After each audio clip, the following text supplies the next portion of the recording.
We're live on StreamYard and Restream, see which one's better, because I have issues with Restream today. So today we're going to just tell a story. I'm just by myself. Welcome to the Hardworking Parents Podcast. My name's Curtis. I'm your host today. All things holding it together and still trying to figure out why the kid just flushed an entire toilet paper roll down the toilet. Crazy. So today's episodes, it's going to be a big one. We're going to talk about one of the most stressful, sticky, and spark-lighting topics in the parent relationship: money. Yeah, I said it. The green stuff, the budget, the reason you and your partner have whispered arguments at 11 p.m. when the kids are finally asleep. But don't worry, we're not going full finance nerd here. This is a real talk episode, funny, honest, and super practical. I've got stories, I've got tips, and if you stay with me to the end, I even got a free resource that could help save you your sanity and perhaps your bank account. Let's do this. Dun, dun, dun. Why are we fighting about this again? Let me paint the scene. You're exhausted. Just stepped into a Lego landmine. The dishes have piled up, and your partner walks in and says, "Did you really spend $85 at Target again?" Or wherever it may be. But here's the kicker. It's not usually about the money. It's about trust, fear, childhood stuff, values, and sometimes, let's be honest, it's about Amazon Prime and deep emotional connection to throw pillows. Let me tell you about Kate and Rob. Two kids, decent jobs, very different upbringings. Kate wanted to buy what the kids needed without guilt. Rob wanted a spreadsheet that's saying they weren't wrong, just disconnected. So how do we fix this? Let's check it out. The money date that changed everything. Here's your first move.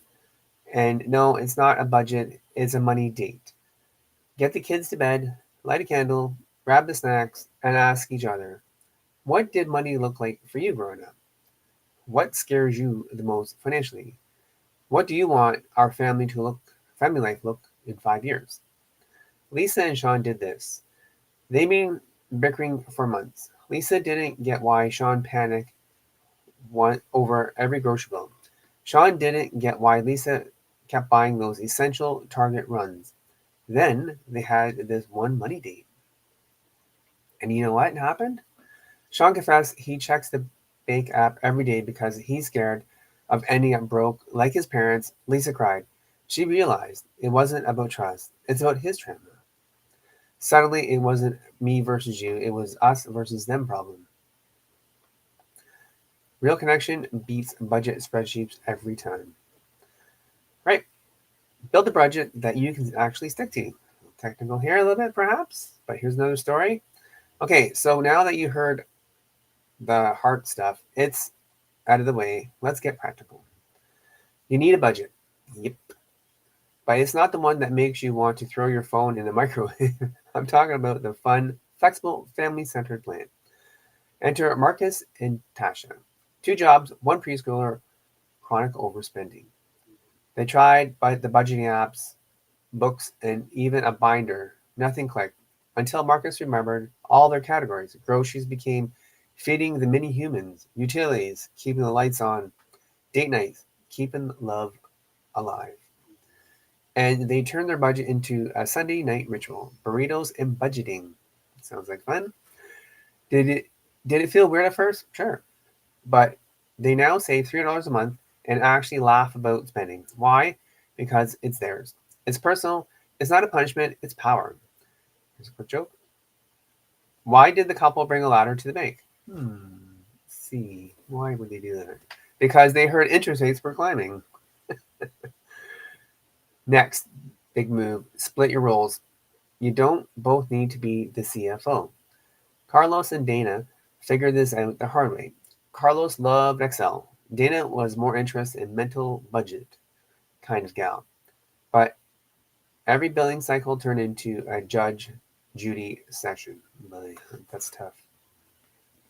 One day, Carlos said, what if I handle the bills and long-term stuff and you manage our day-to-day spending? Game changer. They added a 15-minute weekly check-in, no kids allowed, wine and snacks mandatory. Guess what?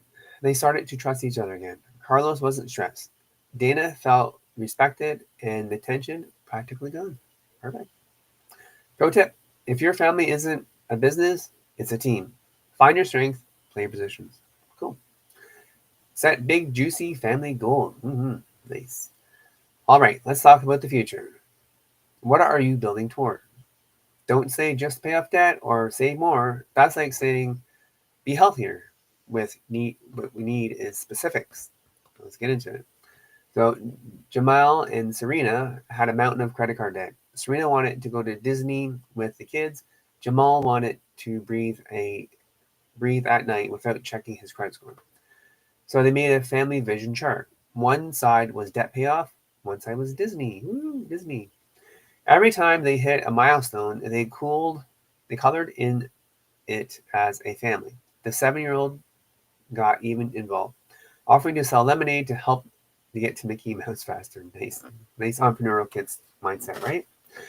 1 year later, debit gone, Disney booked. Ooh, happy tears all around. Because when your kids see you are working toward a dream, you're not just managing money, you're managing a legacy. Okay, here's a wrap up. I know you're busy, I know it's hard, but the truth is, you don't have to live in tension. You can have the money piece in your marriage, and you don't need you don't need a financial degree to get there. That's why I created Hardworking Parents Blueprint. It's simple, it's fun, it works, and you will get some awesome stuff, such as a money date challenge, how to use a family budget, debit payroll tracker, some scripts for awkward conversations, even tips for teaching your kids without boring them to death. You can download it if you like. Go to hardworkingdadclub.com. You can check that out. Some extra bonuses in there too if you want. And thanks for spending your time here with me today and learning about some financial stuff. Make it fun. It's what it's all about. Just don't make it so boring.